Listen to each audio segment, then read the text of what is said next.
It's hard, isn't it? Like, it exhausts me singing. That's what I'm coming like, me back and all that. I'm just like, fucking hell, this it shouldn't feel like this, should it? Do you know what I mean? When the camera's on, it's all a big bit of fun on the big red shutter club. On the big red shutter club.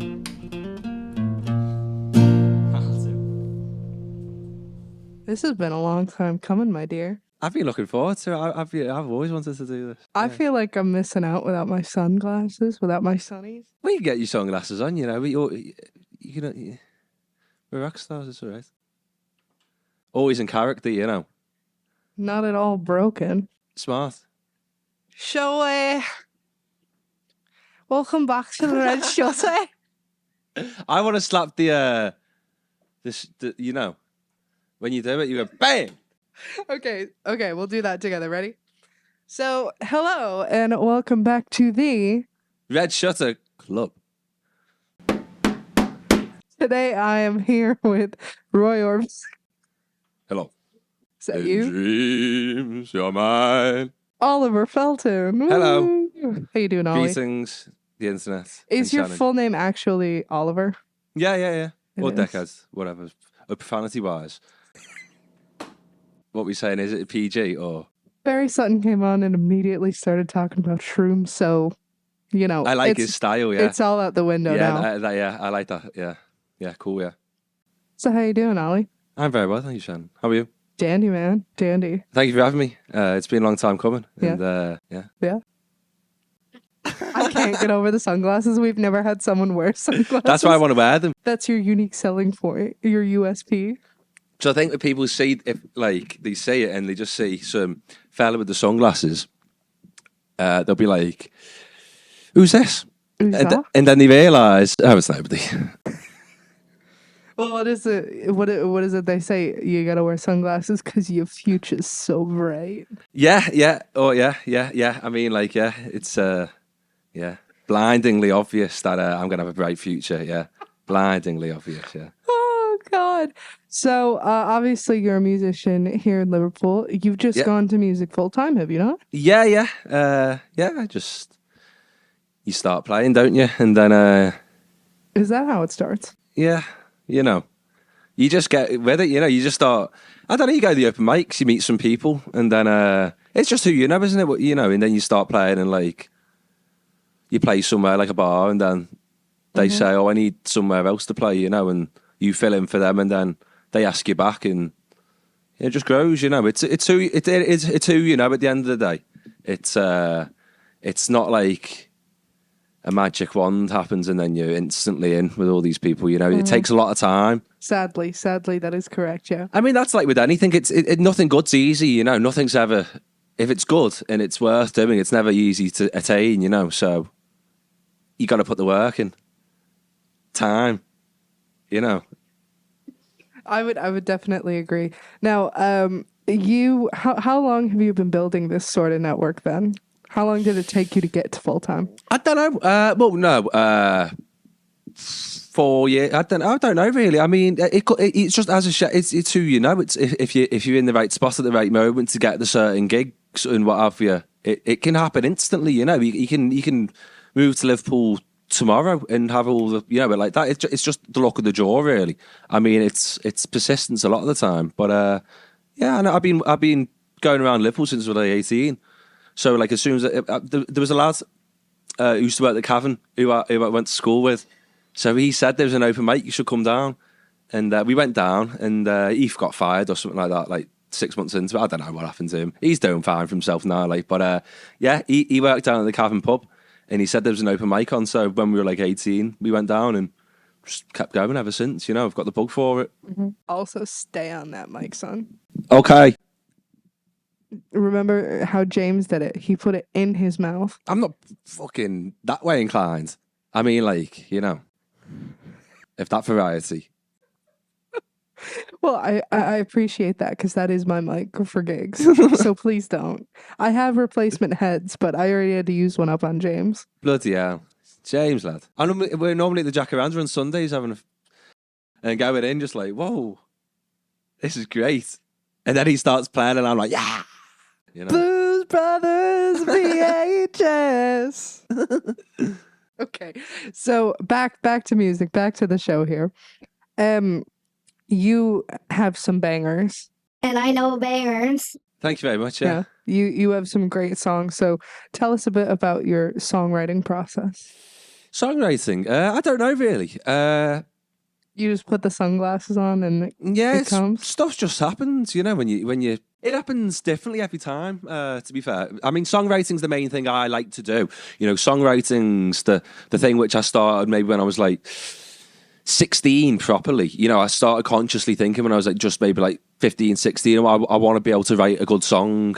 I want to be able to just, write something which is like, I wouldn't say like the Beatles, just in the Beatles, like in those early records where they're like all like 2-minute songs, 3-minute songs, but they've got so many great sections to them, great melodies, great lyrics, just great pop songs. And I've always thought about I've always had like great inspirations for like music, and I've always loved the Beatles, and I've always loved like my dad's music, like Slade and Elton John. Like I've always like good like. No, I wouldn't say old school music, but just like 60s music, 60s and 70s, because like that's my dad would play like these little like before playlists. There'd be like the CD, and you could have like 22 tracks on this CD, and my dad would make like a compilation. And I always remember track 8 on one of his CDs was "The Bitch Is Back" by Elton John, and that always blew my mind. That track, and I remember I was in my mum's car. My mum's car. I don't know if you get that. Yeah, I was in my mum's car, and then I said to me, this was when I was really young. I said to my dad, "Can we have track 8 on?" And he was like, "It's not the same car, because we used to have 2 cars, like, but it was my mum's car, and it blew my mind that I couldn't have me track 8, "The Bitch Is Back" by Elton John on. I mean, I was probably like 7 at the time singing it, but like, just the riff, that opening riff, the guitar coming in, just blows your mind. That's what it done for me personally. I think when I hear like a great guitar riff, or like, I don't know, I think it all speaks to you in different ways. Like jazz speaks to you in a different way to rock and roll. It's whatever stands out to you, and like that music always lit a fire in me for some reason. I can't explain it. I like to fire in a lot of people's way. It's got the energy towards it, hasn't it? So I can always remember, I've always had being a fan of music, I've always had like the passion to be like, I'd love to be able to do that, but nobody's musical in my family whatsoever, really. I mean, my sister maybe had a few piano lessons, my mum maybe had a few piano lessons. I've always had a piano in the house. Now we've got an organ in the house, so who knows where we're going to go? Who knows where we can take it? But yeah, I mean, it's probably very similar for everybody else. You just hear music and you think that's magic.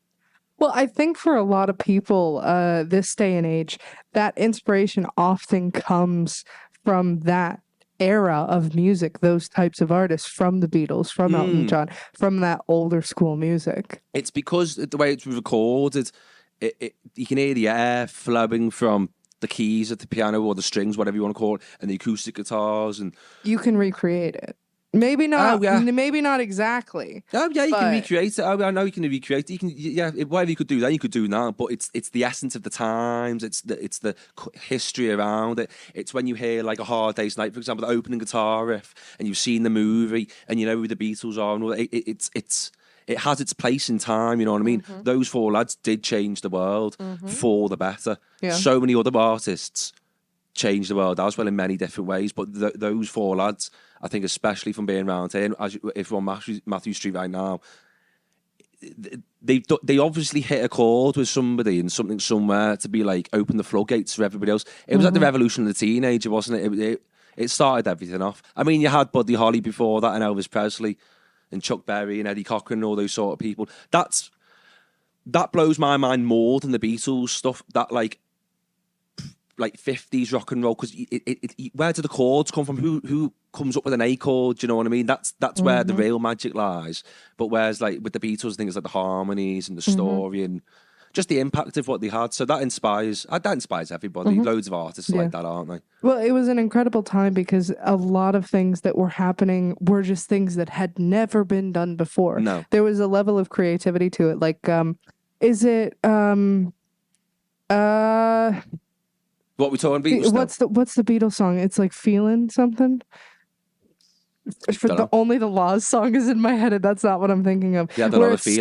starts with the Oh yeah, I feel fine. I feel fine. That's Yeah, what it yeah, is. yeah. That where it starts with feedback. That was Yeah, the yeah, first yeah. song to Yeah. ever do that. One of the Queen albums, it had a lot of stuff in it that was just weird to have in an album. Yeah. So it like a lot of those people had revolutionary things. Yeah, Mhm. I think the time allowed them to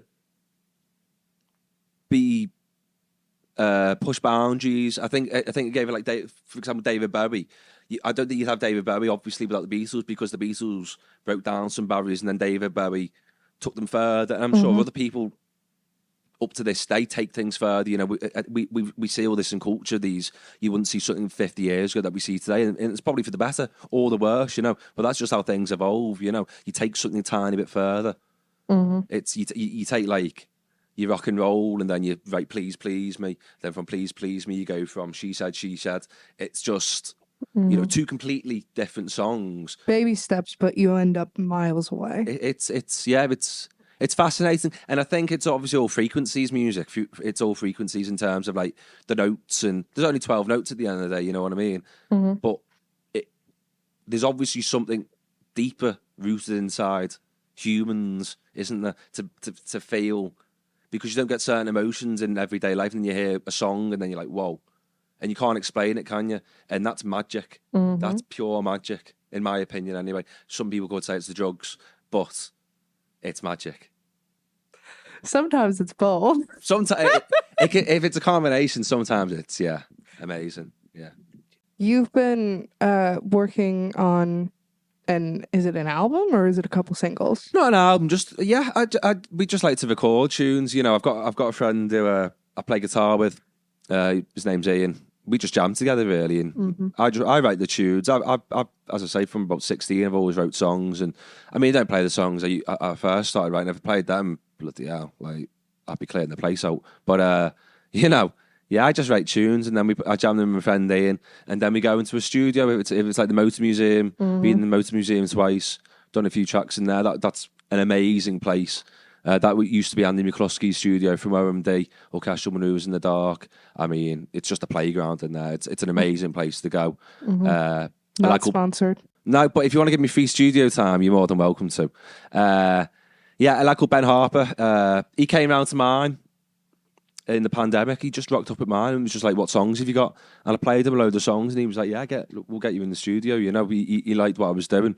So, we go in there, and then we just done a couple of like stripped back tracks, but not like still giving it beans, you know. But with Dave O'Grady in New Brighton, it is Lo-Fi Studio, great new studio at the moment. We've done 2 tracks there, so the new single I'm going to release is called If Only, and I've done a stripped back version of that. So it's like just 2 guitars, bit of piano, that's it really.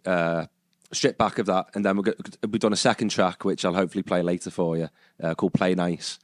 So I'm looking forward to releasing them. I've got a master of If Only, and then I'm going to hopefully do some stripped back tracks a couple of weeks later, you know. Just give the people something else, a bit of diversity, you know. We like equality nowadays, don't we? You know what I mean? Ticking the boxes and all. There'll be a reggae version, like a that'll be dubstep fun. version and all that coming soon, you know what I mean? Yeah. But Get a house mix yeah. to play up at Pop World. Yeah, we can go all the raves and go, you know. Let's talk about Monday Club. Let's talk about the open mics and all that. 'Cause I go all them, you know what I mean? I do like going. I just like going out and connecting with people. I think the open mics are really good for honing your. I know it's like people say like honing your craft and like learning your craft and all that, but I think with open mics it gives you an opportunity to leave your ego or whatever at the door and just appreciate live music and people's creativity for what it is. Because say when you go down to the Monday Club, for example, if you go down thinking it's going to be like your show and all that, like not naming no names, but like people go down there and start giving it like the next Elvis Costello or something, you know. They think they're better than everybody else, and then next week they're right there. I like the social aspect. I think the social aspect's really good, and I think when you got a group of people like we have who are creative and like to have a drink and like to have a laugh and are interested in the same music, I think that inspires you, but then it also makes you realise that you're not in it on your own. There's other people doing it, but then at the same time, you can have criticism or like you know like constructive criticism. I think open mics are really good and they've got a lot of value. And I think people, when you get to a certain level, you think, "Oh, I'm too good for them," and I think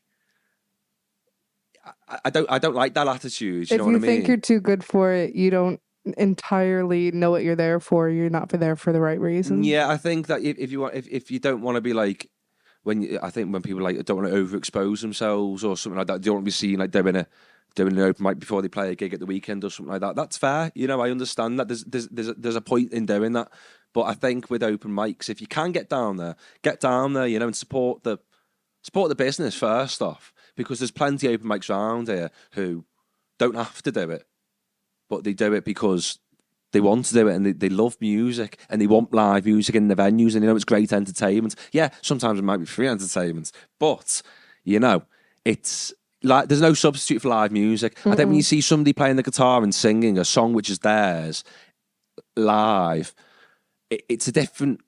It gives you something different compared to when you listen to it on a set of headphones. If you're listening to the exact same track on a pair of headphones, you don't get the same vibe. When it's live, it's undeniable. When you're seeing somebody smash it live, it's say at the Cavern, for example, you see somebody smash a song live, 10 out of 10. You can't deny it. There's no denying it. You can walk off that stage and like you've done your job there. You know, that's why open mics have a really good place in Liverpool. I think there's hundreds, isn't there? I mean, there's thousands. I've only been to like 5, maybe 6. I don't know. But I've been, you know, there's always another one. You know. Oh, there's always another one. Yeah. It's the beauty of Liverpool. Liverpool's great, you know. It's like that line in England. You got the Wirral, you got Liverpool, you got like Warrington, Manchester. You know, we'll include Warrington in Manchester, even though it's not. But you got the line of then Sheffield. That line, there's something in the water around here because that many great acts have come from around here. There's either something in the water, the reefer they're smoking, there's something here. Well, I think we ought to leave it there. Yeah. Are we ready to go? Yeah.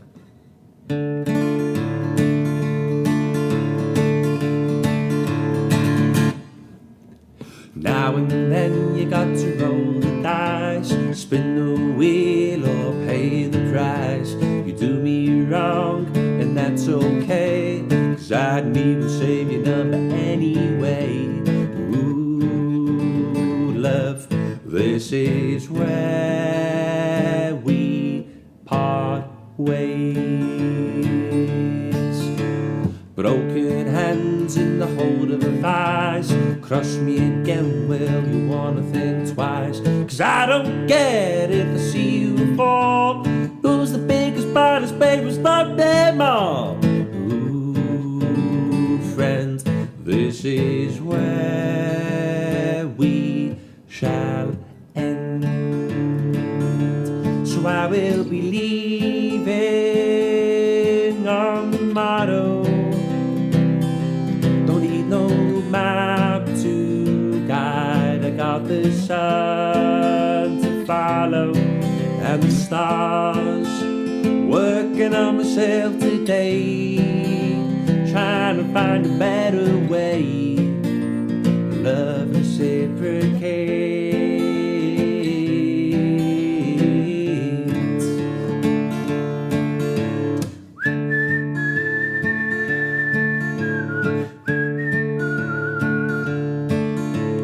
Back in the ring with a grizzly bear, I dance a little dance until the punters get scared. Then I go down from where I took in the fair, collect all the money, we call it quits.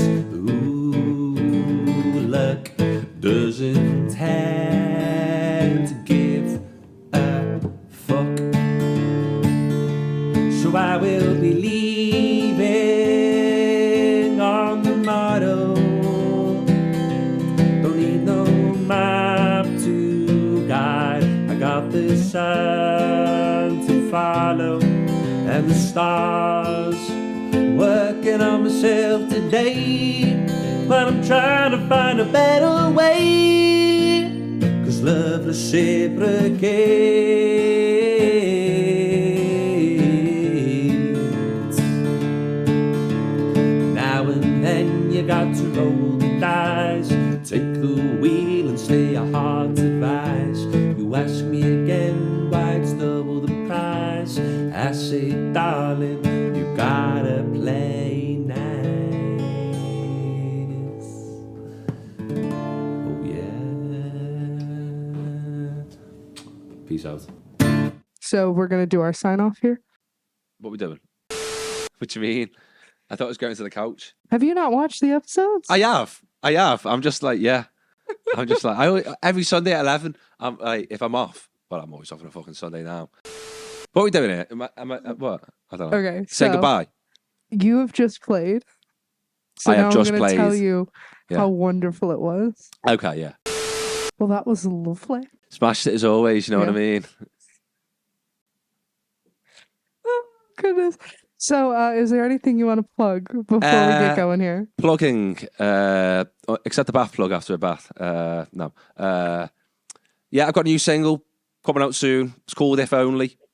You can find me around Liverpool sometimes, the Wirral sometimes. I'll be playing. Hit me up if you want to see me or follow me on Instagram or what have you.